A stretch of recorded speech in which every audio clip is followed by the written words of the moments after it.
Madame le Président, chers collègues, voici 7 amendements concernant le projet de rapport de la MIE.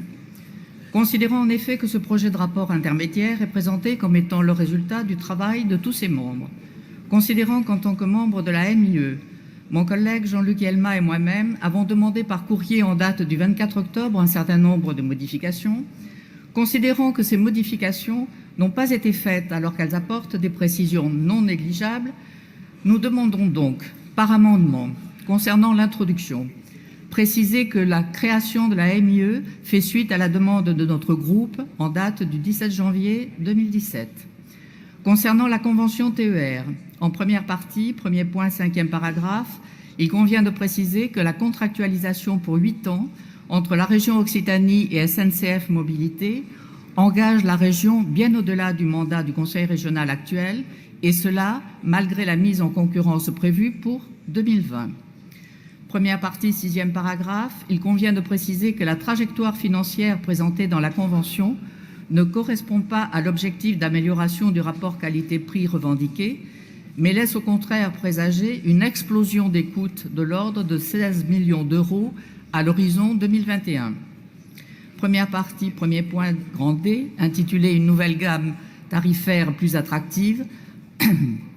Contrairement à cet intitulé aguicheur, il y a eu au contraire une explosion tarifaire des ex-abonnements illimitaires dès sa mise en place en juillet 2018.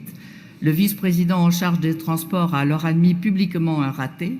Il convient donc de préciser que la mise en place de la nouvelle gamme a conduit à un raté déploré par le vice-président en charge des transports.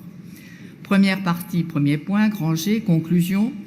Une convention optimisée, vantant la sécurisation, tranquillité, pérennité des transports pour tous, sanctions pour les voyageurs incivils, médiation, reporting régulier des actes de délinquance et de violence, etc. Il conviendrait mieux de préciser qu'en novembre 2017, notre groupe avait déposé un amendement permettant la gratuité des transports régionaux pour les forces de l'ordre afin d'augmenter la sécurité dans les TER. En assemblée plénière, la majorité régionale avait rejeté cet amendement, comme ma collègue Monique Thézenas vient de le rappeler tout à l'heure. Troisième partie, évaluation des politiques régionales. L'évaluation de l'état de bien-être en Occitanie ne répond ni à la problématique initiale de la MIE sur les conséquences de la fusion des régions, ni aux objectifs et missions du groupe de travail, alors que le rapport présenté tout à l'heure par M. Cross développait ce sujet de manière beaucoup plus détaillée et précise. Il convient donc de supprimer cette sous-partie. Enfin, concernant l'annexe portant sur les réponses apportées aux demandes des élus du groupe de travail, nous demandons expressément que l'ensemble des demandes formulées le 17 janvier, 18 et 29 mai, 24 octobre par notre groupe soient inscrites en totalité dans l'annexe.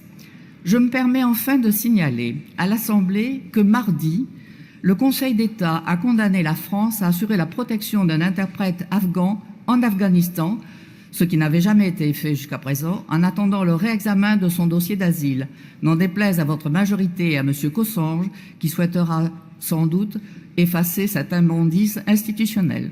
Merci.